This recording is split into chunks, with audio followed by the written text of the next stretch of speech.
എന്റെ പേര് എന്റെ പേര് അജിത്ത്.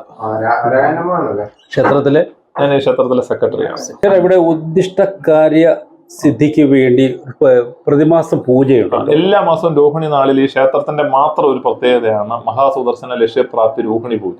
അതായത് കാര്യസിദ്ധിക്ക് വേണ്ടി നടത്തുന്ന ഒരു പൂജയാണ്. അങ്ങനെ കാര്യസിദ്ധി പൂജ നടത്തുന്ന എൻ്റെ അറിവിൽ കേരളത്തിലെ ഏക ശ്രീകൃഷ്ണ ക്ഷേത്രവുമാണ് ഈ ക്ഷേത്രം. ഇപ്പൊ ഏകദേശം ഒരു 5000-ന് മേൽ ആൾക്കാർ ആ പൂജയിൽ പങ്കെടുക്കുന്നുണ്ട്. പൂജ ദിവസം എന്ന് പറയുമ്പോൾ ഇവിടെ ഭയങ്കര തിരക്കാണ്.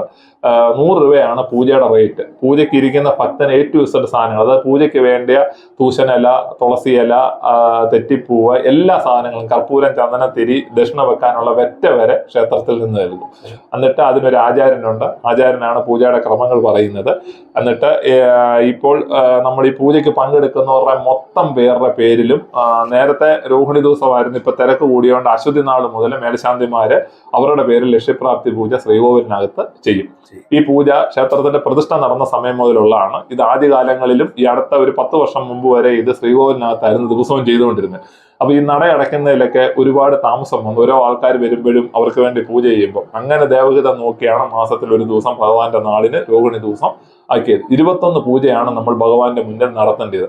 99% ആൾക്കാരുടെയും പ്രശ്നങ്ങൾക്ക് ഈ 21 പൂജയ്ക്കുള്ളിൽ പരിഹാരം ഉണ്ടായിട്ടുണ്ട്.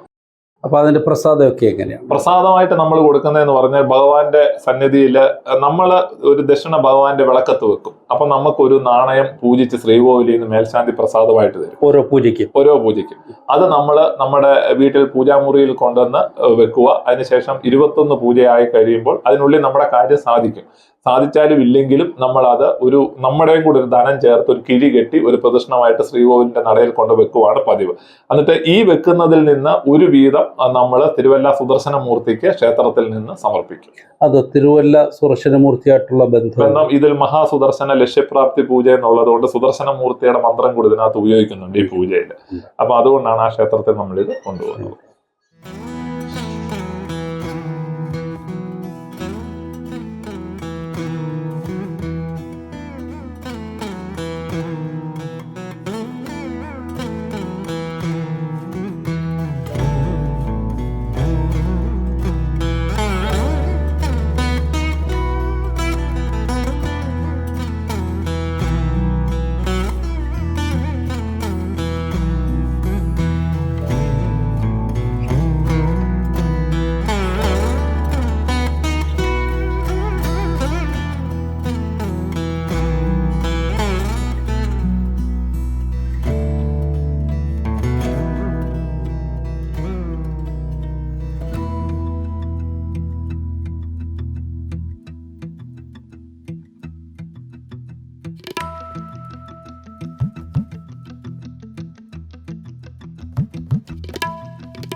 രമണീയമായ ഒരു മേഖല തന്നെയാണ് വയലും അതിനോടൊപ്പം ചേർന്നതായ പ്രദേശങ്ങൾ എന്ന് പറയും, ക്ഷേത്രവും ക്ഷേത്ര പരിസരവും.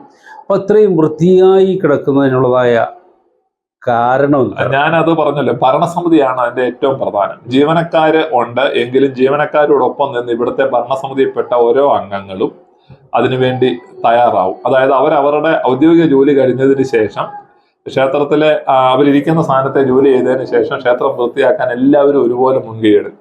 പിന്നെ ഈ ക്ഷേത്രത്തിലെ ആവശ്യത്തിനുള്ള നമ്മുടെ തന്നെ 2 പൂന്തോട്ടം നമ്മൾ തന്നെ വെച്ച് പിടിപ്പിച്ചിട്ടുണ്ട്. സാധാരണ ദിവസങ്ങളിലേക്കുള്ള പൂക്കൾ മൊത്തം നമ്മൾ അവിടെ നിന്നാണ് എടുക്കുന്നത്. പിന്നെ ക്ഷേത്രത്തിന് സ്വന്തമായിട്ടൊരു കദളി വാഴത്തോട്ടമുണ്ട്. അവിടെ നിന്നുള്ള വാഴക്കൊലകൾ നമുക്ക് കിട്ടാറുണ്ട്. അതായത് അത്യാവശ്യം എല്ലാ കാര്യങ്ങളും. ഉടനെ തന്നെ നമ്മളൊരു ഗോശാല നിർമ്മിക്കാനുള്ള പദ്ധതിയുണ്ട്. പക്ഷെ ഞങ്ങൾക്ക് അതിനൊരു ബുദ്ധിമുട്ടെന്ന് പറയുമ്പോൾ ക്ഷേത്രത്തിന്റെ മാസവരുമാനം വളരെ കുറവാണ്. ഉള്ളതിൽ നിന്നാണ് നമ്മൾ ഈ കാര്യങ്ങളെല്ലാം ചെയ്യുന്നത്. ഒരു ഗോശാല പണിയണമെങ്കിൽ ഏറ്റവും കുറഞ്ഞത് ഒരു 5 ലക്ഷം രൂപയിലും വേണം. അതിനാരെങ്കിലും തയ്യാറായി ഒരു ഗോശാല ഞങ്ങൾക്ക് പണിയാമെങ്കിൽ ഞങ്ങൾക്ക് ഒരു 3-4 പശുക്കളെ കൂടി ഇവിടെ വളർത്തായിരുന്നു. അതിനുള്ള തയ്യാറെടുപ്പിലാണ്. ഞങ്ങളുടെ ഫണ്ടിൽ നിന്ന് ഉടനെ അത്രയും മാറ്റി വെക്കാനുള്ള സാമ്പത്തിക സ്ഥിതി നമുക്കില്ല. ഗോശാല വന്നു കഴിഞ്ഞാൽ വെച്ചൂർ പശുവിനെ പോലെയുള്ള നമുക്കൊരു ഗോശാല ഉണ്ടെങ്കിൽ ഞങ്ങൾ അതൊന്ന് അറിയിപ്പ് കൊടുത്തു കഴിഞ്ഞാൽ ഒരു 10-ലധികം ആൾക്കാർ നമുക്ക് പശുവിനെ തരാൻ തയ്യാറായിട്ടുണ്ട്. നമുക്ക് അതിനെ സംരക്ഷിക്കണമെങ്കിൽ അതുപോലുള്ള ഒരു ഗോശാല ഏറ്റവും നല്ല രീതിയിൽ ബയോഗ്യാസ് പ്ലാന്റ് ഉൾപ്പെടെയുള്ള ഒരു ഗോശാല പണിയണമെങ്കിൽ ഒരു 5 ലക്ഷം രൂപ വേണം. അതിനുള്ള ഫണ്ട് നമുക്ക് ക്ഷേത്രത്തിനില്ല. എന്നുവെച്ചാൽ ഇവിടുത്തെ മാസവരുമാനത്തിൽ നിന്നാണ് ഈ ക്ഷേത്രത്തിൽ ഉപയോഗിക്കുന്ന പൂജാ സാധനങ്ങളെല്ലാം മുന്തിയ സാധനങ്ങൾ തന്നെയാണ്. അതായത് എല്ലാ വിളക്കിലും മിൽമയുടെ നെയ്യാണ് നമ്മൾ ഉപയോഗിക്കുന്നത്. അതുപോലെ ചന്ദനമാണേലും ഒറിജിനൽ ചന്ദനം തന്നെയാണ് ഉപയോഗിക്കുന്നത്. അതുപോലെ നേദ്യത്തിന് ഉപയോഗിക്കുന്ന ശർക്കര, പഞ്ചസാര, എല്ലാ സാധനങ്ങളും ഒന്നൊന്നിന് മെച്ചമായിട്ടുള്ള ഏറ്റവും വില കൂടിയ സാധനങ്ങളും ഏറ്റവും നല്ല സാധനങ്ങളുമാണ് ഉപയോഗിക്കുന്നത്. ചേട്ടൻ ഇവിടുത്തെ പാൽപ്പായസം കഴിച്ചാൽ അറിയാം അതിന്റെ ഗുണം എങ്ങനെ ഉണ്ടെന്നുള്ളത്.